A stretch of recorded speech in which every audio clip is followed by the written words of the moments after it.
Alam mo ba kung ano talaga totoong buhay pala na ito dun? Ano?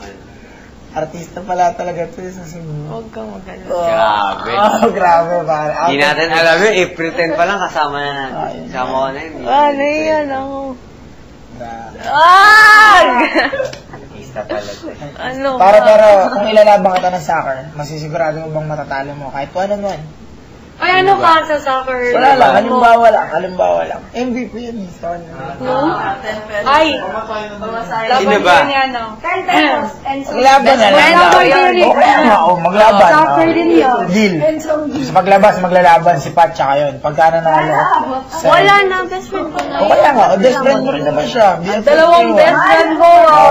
Ipaglalaban mo ba si Sorry eh. Hindi, ipaglalaban mo ba si Charming sa soccer? Halimbawa sa Charming ng prize. May girlfriend ako eh. Wala Kasi naman sana. May the best friend ever win. Sige. O, yun. Game. Kahit anong sport pa gusto mo. Ano yung